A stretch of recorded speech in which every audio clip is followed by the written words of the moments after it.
This is Jose Merino, Editor-in-Chief of the Neurology family of journals.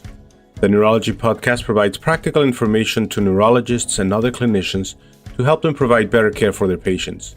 Thanks for listening and have a great week. Hi, this is Stacey Clardy from the Salt Lake City VA and the University of Utah. Today on the Neurology podcast, we're joined by Casey Alvin from Emory University in Atlanta, Georgia, where she is a neurocritical care specialist. But many of you are going to know Casey perhaps even more from her role as an educator, particularly via social media. And today we're going to discuss her paper that was just published in Neurology Education. The title is Making a Tweetorial Fly, Features of Educational Social Media Posts Associated with High Sharing and Engagement. Casey, thanks so much for coming on to talk about this. Stacey, thank you so much for having me. It's really quite a joy to be here. This is a fun paper, and I don't need to tell you, with the rise of social media, what an incredible tool this is. And you certainly have mastered the ability to use this for education. So before we get into all the cool aspects of what you did in this paper and your research in neurology education, give us the broad strokes. If I want to have high impact as a neurology educator tomorrow on my social media, what are the top 3 things I need to do when I post? I think there's a lot of ways that we could answer this, but I think that you can probably boil it down to, first and foremost, having a creative hook. If you're teaching about something, be passionate about that and have a way that makes people know why it matters to them. Number 2, be really clear about what you are going to teach people. And number 3, if you can make it visually appealing with some sort of original graphic, at least within the platform formerly known as Twitter, now we call it X, that's going to be really important. So I would say those are my top 3 takeaways from this work and just my anecdotal experience having been on social media for quite some time. That's helpful. I think I've got it. But that's also a lot of work, right? I think sometimes we think people just take 3 minutes and go make a post and it's viral, but I already hear you saying there's a lot of strategy here. So let's get into some of the details. For this study, you created a data set from the social media platform X. Tell us about the parameters of that data set and what was included in what you looked at to get data here. Absolutely. So we were specifically interested in looking at what makes tweetorials, which are teaching posts posted on X, formerly Twitter, successful. And by success, we defined widely shared. And so for those who may not be familiar with what a tweetorial is, it is just basically the amalgamation of the words tweet and tutorial. And so it is a series of threaded tweets, which again, remember, are very short posts, 280 characters, that are put together to form a longer narrative with the goal of some sort of educational content. And these got really popular sort of when Twitter sort of allowed this to start happening was in 2018. And we were so curious, why is it that some of these are very widely shared, really liked, reposted, and some not so much. But the problem is that X is pretty ephemeral. These are not indexed. So we did a lot of creative things to try to create a data set of neurology themed tweetorials. We looked at hashtags. We looked at authors that we knew regularly posted tweetorials. We even leveraged a sort of independently maintained collections of medical themed tweetorials that's housed on a website. And so that's really how we got this data set, which ended up being almost 400 neurology themed tweetorials. Wow, 400. That's a fair amount to sift through. I already have some questions based on reading through the paper. So one that struck me as very surprising was your finding that both continuing medical education, or CME for short accreditation, and separately tweets with a positive tone, both of those factors. So offering CME through a tweetorial and I guess being overly optimistic or positive, both of those things negatively affected what you call the X factor. Maybe I shouldn't be surprised, but why do you think that is? What we termed the X factor was a way that we could compare these neurology themed tutorials that were posted through the years. And the X factor is basically looking at how widely shared, how many impressions, how many times were they reposted, what was the sort of engagement in the community. So something with a high X factor had high sharing, had high engagement. And this was a really intriguing finding for us as well, that this CME accreditation and having this positive tone sort of negatively predicted if something was going to be widely shared and retweeted. And actually, let me start with the CME. So this to me was initially like quite perplexing, because I think we would want to know that CME means that this is probably more valid. This is a more verified source, right? This seems on the face value to be something that we would want trainees to engage in. But if you dig a little bit deeper, these CME tutorials are often posted by institutions or by CME accounts that are pharmaceutical sponsored. And that was, I think, the sort of underlying cause that was a little bit different than other tutorials, that these were not being posted from personal accounts. These were, in some cases, paid experts that were writing CME accredited tutorials, but were being paid by pharmaceutical companies. And to me, that actually is sort of showing that neurology Twitter community is fairly, maybe not suspicious, but is actually trying to check their sources and trying to think about, why is someone writing something? And so I think in some ways that we can be actually a little optimistic that we are actually trying to teach trainees and practitioners to understand motivation behind posting and to really question whether or not something is being conveyed with the best intentions. And so I'm not saying that those CME tutorials were influenced by pharma or were not correct, but I think they got lower engagement because there was some skepticism around them. And I think another way to maybe more positively frame that is that people on social media are coming to you because they want a personal connection. They want to see people who are showing up that are time and time again posting reliable, high quality content that they're not getting paid to do. This is coming as a passion project, as something that they feel represents their own sifting through the knowledge and how they've come to the conclusion, or that their residents or fellows trying to say, like, this is something I've learned from. Maybe you will learn too. And so I think another takeaway from that is to show up and have a personal brand on social media. People want to come and learn from experts, but they want to know those experts are people who are doing this for the right reasons. So again, it seems a little bit strange on the surface. I think that this is something that is a good thing about the Neurology X community. Right. So appropriate skepticism. But I guess on the flip side of that, don't be too optimistic and happy-go-lucky when you're doing it. Fortunately, we did not see that negative tones became more viral. So positive tones, maybe people are a little bit skeptic of. Negative tones did not. Being overly negative is also not a good way to engage. It does not predict high sharing and engagement. But again, I do think maybe healthy skepticism, and probably that's a good thing. And maybe reflects way back, the individuals who are attracted to this platform tend to enjoy more of a grassroots approach, I think is perhaps a way to summarize some of it or speculate why you found what you found. Would you agree? Absolutely. I mean, again, I think this really is about forming a community and trying to be fair in our approach of giving data. And so I think being part of that community means having that personal approach. And let's get back to the visual appeal you mentioned. Visual appeal sounds like it's really important. How are you coming up with these images? And have you dabbled with AI images yet? I guess we won't know for this paper if that makes a difference or not. But what are your thoughts around what type of image is really going to be the one that resonates the most?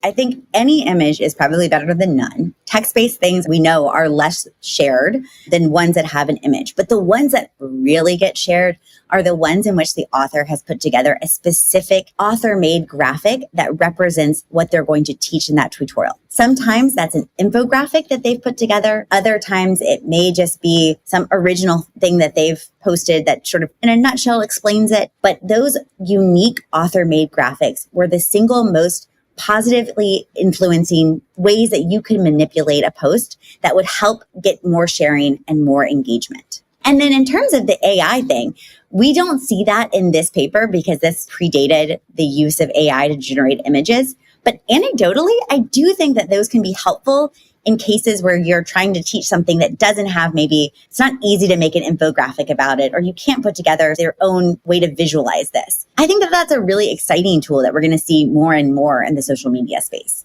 Yeah, it will be interesting to see. Again, does this community like things that feel real, or are they okay with things being jazzed up a little bit by AI? It would be a great follow-up. I'm not signing you up for more work. I saw in your paper there are a couple of figures with impressions on the axis, and I noticed that there are a few outliers there that got quite a few impressions. Did you look in any detail at those really extreme outliers, and can you guess what made those go viral, or is it a mystery? No, this was a really interesting part of the paper, and we do know there are neurologists writing neurology-themed tutorials. But there are ex-influencers that usually are from sort of the medicine or emergency medicine space. And again, those are much bigger subspecialties, right? Internal medicine, lots more doctors than neurology. And unsurprisingly, those authors have orders of magnitude higher followers than most of the neurologists. And so unsurprisingly, when they write a neurology-themed tutorial, and some of these were really wonderfully done, they were really great posts, but they just had a way, way, way bigger audience. And so unsurprisingly, those great posts went really far. And so one of the things that we found is that neurologists in general have a capped influence just based on our subspecialty. We in neurology have a smaller neuro Twitter community than something like all of med Twitter or emergency medicine Twitter or critical care even. And so I think it does sort of matter how big your audience is, but within the same order of magnitude. Most of our sample was kind of within 200 to 1,000 followers. Then it doesn't really matter how many followers you have. When you're posting, the thing that's going to matter most is really, did you create a post that has a visual appeal? Does it clearly articulate what it's going to teach? That those features that we talked about at the beginning of the hour really make more of a difference than just the number of followers. And the way that we sort of corrected for the number of followers was some fancy statistical massaging that looked at the way to generalize that, which is called the generalized estimating equation. So we really did take that into account when we were looking at what are the things that we can do and how does that influence within a similar magnitude of following. What I'm taking away is if you want to win the popularity contest, you probably shouldn't be a neurologist. But I think we all knew that. No, we're just kidding. But you're able to see within the intended audience, right? It is a smaller audience, a smaller social media family. Again, it gets back to your point about what is your message. And if your message is for neurologists, then keep it for neurologists, and you really can't focus on magnitudes of sharing. Absolutely. I think that really is the takeaway. I mean, we want to write neurology-themed tutorials that are going to be resonant to our community.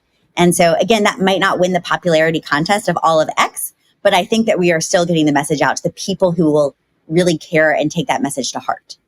And when you talk about the neurology community, there are layers there as well. And what social media has done is really allow us to be more connected internationally. I've certainly noticed that just over the past few years. And the intriguing part to me about social media, and frankly, the podcast, as well, is that we can hit some unique audiences, some otherwise not interconnected with each other demographics. Did you have any measures or ways to tell, were your tutorials hitting an audience that you wouldn't normally be able to interact with? Yeah, this is, I think, one of the most exciting parts about the social media-based community. We know that these tutorials get read in 130 countries. We see a huge amount of retweets, reposts, engagement from Brazil, from India, from all over the globe. And to me, that is really the power that we are being able to reach a global audience in the same way this podcast does. I mean, this is the value of some of these sort of non-traditional ways of teaching, is that you get to engage and reach such a huge number of people. I think that's really exciting. I couldn't agree more. Of course, it doesn't work if those tutorials are not high quality, right? So how much prep time goes into your tutorials? So I've been doing this for a while. So I think a lot of it has become more efficient as I've had more experience doing it. And even then, it really depends on how comfortable and familiar I am with the topic that I'm talking about, which I think all educators probably resonate with, right? When you're teaching something that you know and deal with day in and day out, it's very easy to distill that to learners. When you are using teaching as a way to kind of help yourself understand something more deeply, then it takes way more time. And so I think it's a little bit of a combination of both. Certainly most of the things that I write tutorials on are things that I'm pretty comfortable with and spend a lot of time dealing with. However, there are some times where I really want to get better at understanding something, or I've never thought about something in a way that came up on rounds. And then it's going to take me a lot longer to kind of shift through the data and understand what do we know, what do we not know, and then how can I present that in a way that a lot of people can resonate with and can understand. And I think all the educators who are doing this are probably in a similar situation, that some of the things that they tweet about don't take that much time, and some of them take a lot more time. I think it really runs the gamut. So what's the longest you've ever spent on a tutorial in an area you were less familiar with? One of the ones I wrote, now this has been like a long time ago, was about antidiuretic hormone. And I probably spent a week like looking at all the different ways that we use antidiuretic hormone in the neuro ICU as both DDAVP, its analog, and as vasopressin, which is the same medication, but just on a different name, hitting different receptors. Got really into the weeds with the receptors. Like this was like a very, very deep dive into pharmaceutical land and receptors and basic physiology. And it really took a very long time for me to tease that out and then present it in a way that I felt like people in the critical care and neurocritical care community would appreciate. So that was probably the longest I've ever gone on a very deep dive. And it was like a week-long experience in understanding a lot of physiology. You know, it brings up a question. This is a lot of work to be done well. So do you happen to have a sense of if academic institutions, at least in the US, are giving credit more and more for this sort of effort? And really, it arguably, if done well, good PR for the institution, even though it's not peer-reviewed? What's your sense of where the state of things are at here? I think this is really reflective of the discussion that's happening at institutions across the nation, because this is a good way for people to teach. This is a great way to reach a lot of people, but it is not through the traditional scholarship of a peer-reviewed type situation. I mean, quite often these are transparently not peer reviewed, and they are pretty honest about, this is my opinion, take it with a grain of salt. I will say that there certainly have been studies. There was a really nice one published in Academic Medicine looking at PNT, sort of promotion and tenure. What do you have to do across many, many academic centers?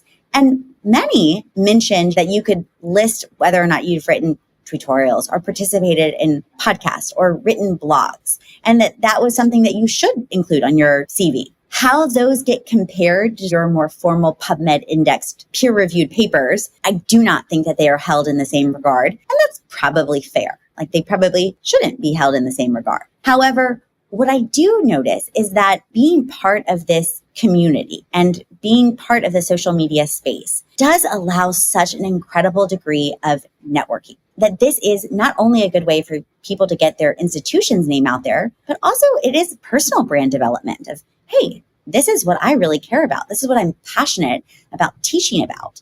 And so I've gotten to know and network with so many different people. That's led to academic collaborations, to speaking opportunities at conferences, to getting to write editorials, things that have real bearing on my CV from a traditional PNT perspective. And so one of the things I always tell trainees when they're asking me, like, is it worth it? Say, absolutely. If you're going to go there to be really deliberate about the message that you're creating, and people get to know you for that message, then this opens a lot of doors. And maybe it's not just because it's a line in your CV saying that you've written a tutorial, but the people you get to meet through that community. And you find these other people who are so passionate about the same things that you are, and get to reach people that maybe didn't know a lot about your specialty, which I think is also pretty unique and amazing. So that's kind of a circular answer, I think, to your question that says, yeah, a little bit, but I think that there's probably value beyond just the line that you might put on your CV.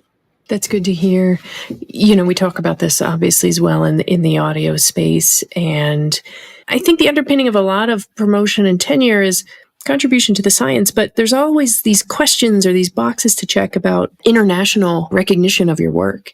And it is hard to argue with either the audio, Neurology Minute or Neurology Podcast or social media in terms of the international dissemination, right? It's 100-fold probably what you could achieve elsewhere. So I think it would be interesting for me to see, I haven't seen it yet when I've written letters, if people have the impressions of their social media posts on there. I haven't seen anyone gone to that extent yet. I do hope that people get credit for this because I certainly find it valuable. I don't always have time to sit down and read through an entire manuscript. But while I'm picking someone up or running errands, I have 10 minutes to go through a well-written tutorial. So I do hope we get better at somehow assigning value to that. Related, do you still think that X is the best place to focus your efforts of all the choices available for social media? Have we passed the peak of X? So with the neurology education research that we did, Zach London wrote a wonderful editorial looking at just this question. Has the X-based learning really passed, or are we kind of at a steady point, or do we really just need to go somewhere else entirely? I sort of answer yes and no on this as well. The platform has changed, and that may even change further. And I do think that we need to be mindful that, especially among Gen Zers, they are more comfortable with this sort of short format video content. I think that as educators, we always want to meet people where they are. People love podcasts because they are easy and convenient. They can listen to them on the go. That's why this has taken off as a podcast. Similarly, I think our younger learners like that they can scroll on Instagram, and sure, they're maybe getting content that's not related at all to neurology, but to get a short format video probably would appeal to a lot of our younger learners. And so I do think that it is important that we start to learn how to leverage that content to deliver high quality teaching and engagement with academic neurology. This does not matter what platform you're using, or if you're doing blogs or podcasts or Twitter or TikTok. I think it's crucial to be mission focused, to have a concrete and clear, why am I here? What do I care about? What do I want to show up? And what is keeping me at night that I want everyone to know about?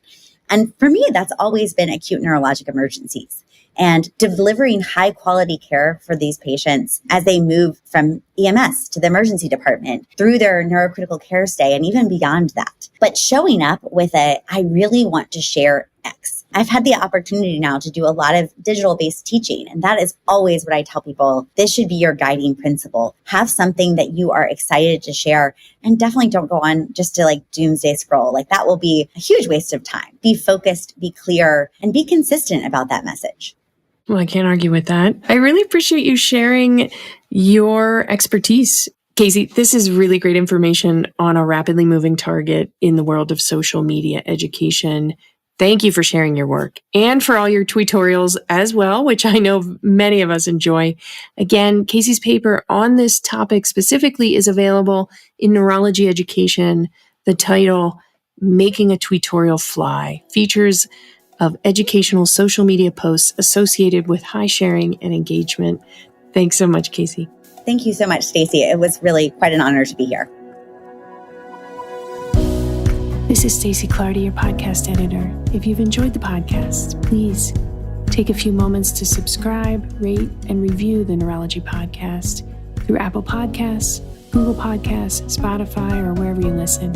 And remember, you can always head to neurology.org/podcast for our full list of past episodes, or you can also search by keyword in your podcast app for any neurology-specific topics you want to learn about.